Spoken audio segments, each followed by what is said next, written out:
Good afternoon, folks. This is John Pettipas on the afternoon of Friday, actually early evening now, Saturday, the 6th day of June, 2020. 6 month, 6th day, 2020. And I'm just out from outside working in a garden under projects today, 5 minutes past 6 on Saturday evening, again, the 6th of June, 2020.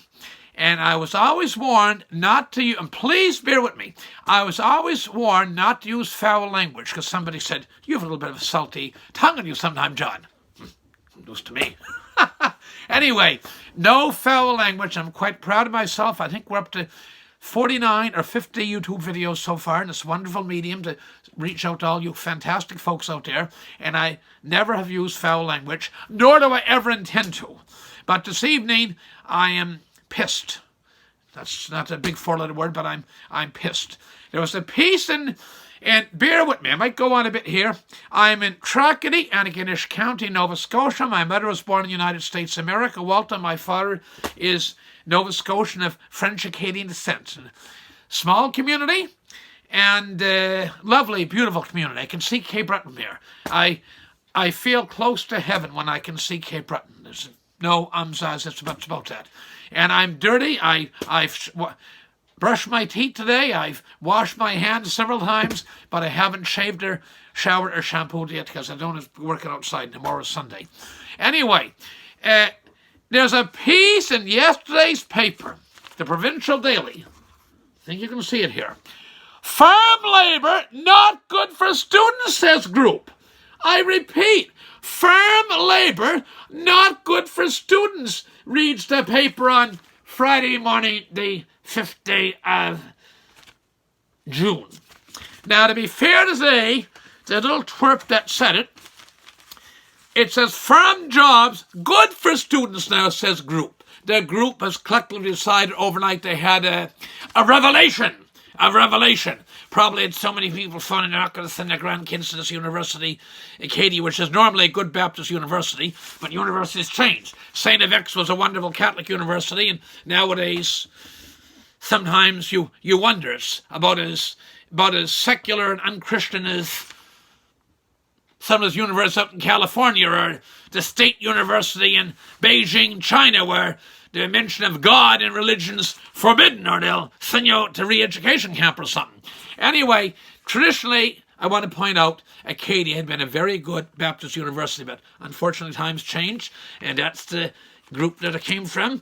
Again, farm labour, not good for students. And he goes on and he says that they're going to become accountants and lawyers and doctors, whoop-de-doo, and work in an office environment, they won't get any benefit out of working in a firm. Well, please bear with me. I'm going to have something to say in that one. There was a little traction put this morning's paper. Again, I repeat, farm jobs good for students, group says. Now, in Tracadie here, I don't know a lot about farming, a little bit, know a thing or two about gardening, but I'm by no means Gregor Mendel, the famous European monk. I think he was believe it was Swiss or Dutch or German ancestry, and he did a lot of stuff with genetics and making seeds and bases what's now the miracle of modern agriculture. Speaking of miracle, we have 3 farms in the immediate area of me. Commercial farms. One is McGilvery Farms just up the road. The next one is Rovers and multi-generational. And the third one is Boyle's Farms. Wonderful people, wonderful operation. And it's their the seventh generation. Can you imagine that? They didn't come over to the diaspora of the Irish potato famine in 1840s. These people came because, I quote the present farmer, Terence Esquire, and Mary, the co-owners of the farm, Boyle Farms, Evergreen Farms, said they left Ireland because of hard times. Arrived to Newfoundland, it was hard times there with Rocky, then up in Merlin, one lovely community in Merlin, just back here across the Trans-Canada Highway, and eventually metamorphosed down to Afton, Tracadie. So they're 7 generations, and you're buying something and said, put in your business card, put in your label.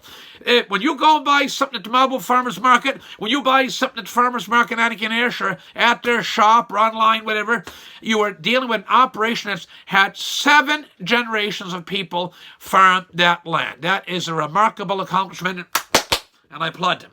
And I applaud all farmers and all farm labourers. I've got a few points I want to make here. The couple that came from Holland, wonderful ladies in heaven now, she came from Holland, her and her husband, post-World War II, and he worked outside of Bedeck. They lived in a little trailer out in the, I think it was Hunter Mountain, outside of Bedeck, Big Bedeck, in beautiful Victoria County, Cape Breton Island. And he cut pulp in the woods and logs, and she house cleaned. She cleaned other people's houses. And everybody referred to her as the beautiful bride, beautiful bride. And she was a beautiful bride and lovely lady all her life. And they take in, she says in her obituary, she often referred to that year and a half on that mountain in Bedeck, hill in Bedeck, as the happiest year of her life. And it was fantastic. Husband worked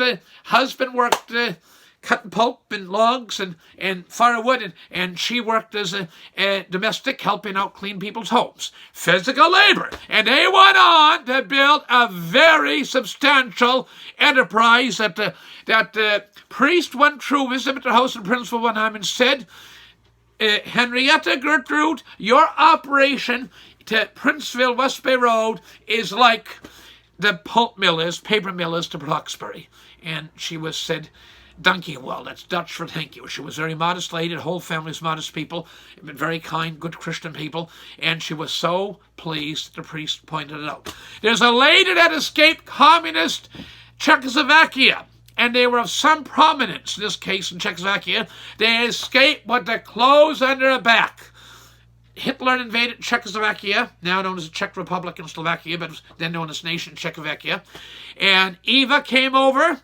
She escaped with the clothes on her back. No worldly goods, no material goods, for freedom. Freedom. F-R-E-D-O-M. Freedom. There's lots of countries in the world. I'm going to digress here for a second. Bear with me, folks. There's lots of countries in the world that people risk their lives to get out of. You see it's mainly young fellows left East Germany. They used to shoot them if they were, some were successful in getting out of there, others weren't. The Berlin Wall.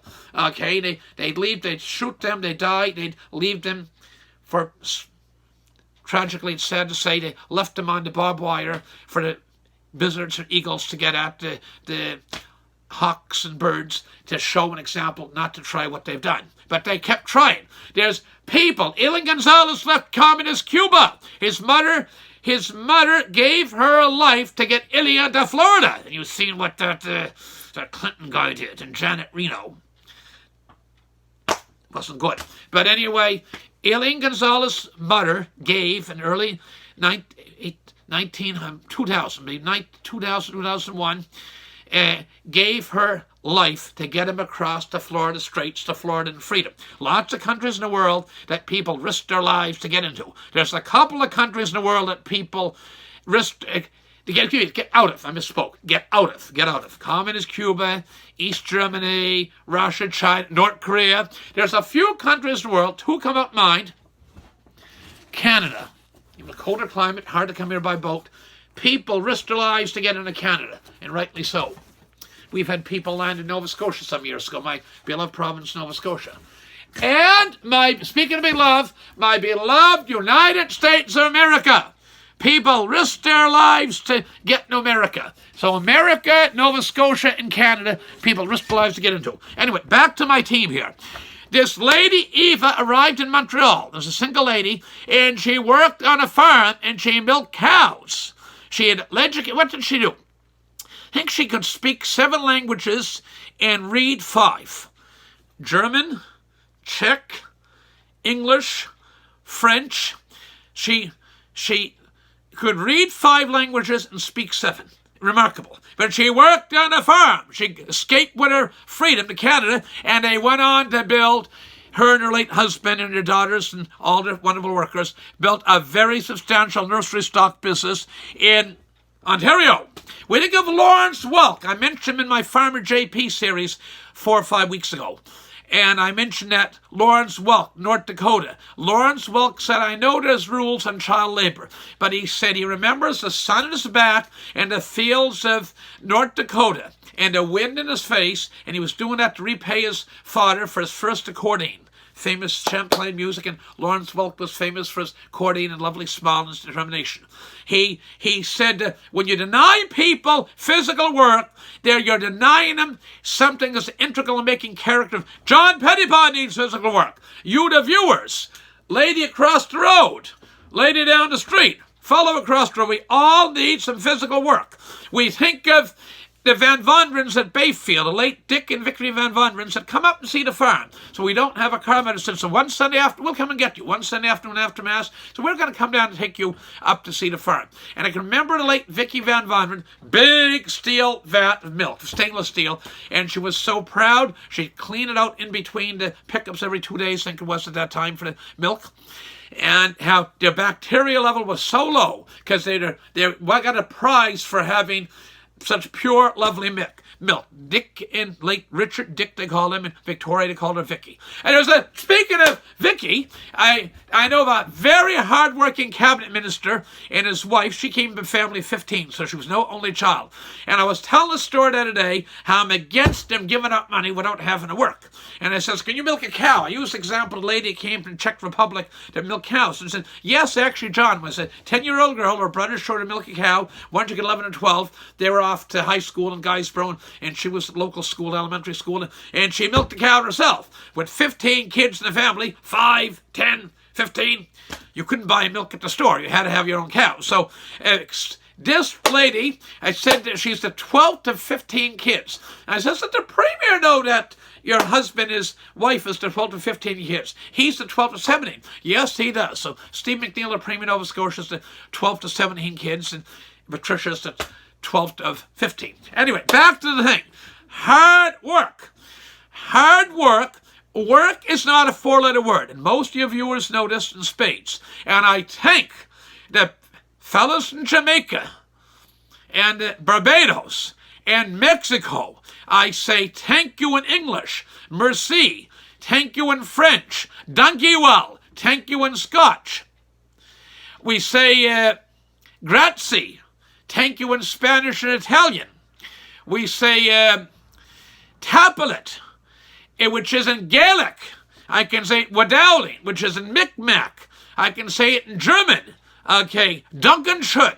So whatever language you pick, 8 different languages I ran through, we say thank you, you wonderful Jamaicans, you wonderful Barbadians, and you wonderful Mexicans. We say grazie, grazie, obrigata, grazie. The Pope's father, Pope Francis, came as an Italian immigrant to Buenos Aires, Argentina, as a railroad worker. You work very hard in the railroad, I can tell you that. So work is not a four-letter word. Look, farm jobs good for students group says this morning. Well, I agree with that one.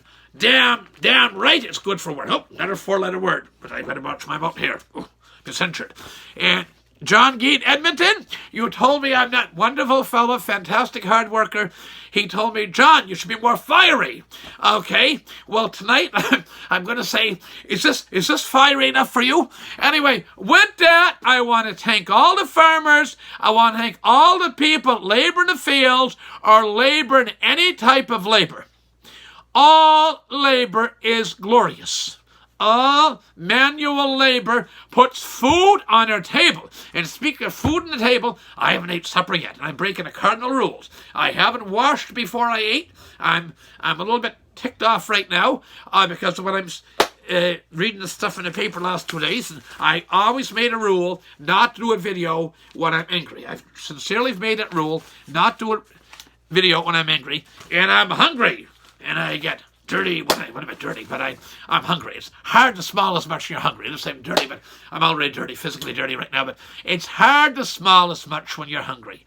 Okay, so my potatoes are baking in the oven, waiting to meet their maker of the cheese I bought at Sobeys yesterday with milk and whatever else for supper with it. So I want to thank you for bearing with me. A somewhat longer video than usual. Please spread the message around that work, physical work, Farm work is wonderful. It puts food. I still have my props from the other day. It puts food on the table. The men that put that, and the women that process these potatoes and plants, it puts. I still have my blue potatoes that somebody dropped in this morning to get some for the garden. They seen them the other day. The potatoes, fruit, vegetable production, meat, sausage, hay, beef, milk, whatever. The farmers, the farm workers, and the laborers of this world put food on the table. And I will repeat, work is not a four-letter word. W-O-R-K. Work is not a four-letter word, and manual labor puts food on the table. With that, I got to go. I thank you for bearing with me. And the next time, this is John Pettipas, wishing you all the best, thanking the wonderful Mexicans, Barbadians, fantastic Jamaicans, and all of you, Nova Scotians, Newfoundlanders, old, young, men, women, boys, girls, farmers, co-farm owners, all of you. I say thank you very much, and God bless you all. Next time, God bless you all the best, and be so kind as to press that little button on the bottom to subscribe. Doesn't cost you setting the electronically notifying your electronic device, computer, to iPhone, smartphone, whatever, that there's new videos available. And please spread this message. I've never been so passionate in the topic of my 49 and 50 productions till the evening I did one on Nova Scotia needs forestry. God, I love forestry. And I love farming. I was going to be a farmer one time. I didn't become a farmer, but I was going to become a farmer. In a very prominent construction family in Kanish. The family business broke up. The brothers went their separate ways after being very successful many years. And the senior brother was going to buy a dairy farm in Amherst, I'm told. Different generation before me, because they came off a farm years ago. Going to buy a dairy farm in Amherst, but then resourceful, innovative son got one contract, another contract, and the father, grandfather of the family never got to go to Amherst. But when you grow something, produce something, there is great virtue in physical manual labor. And don't ever, ever let anybody tell you otherwise. Again, thank you. Good night. Bye.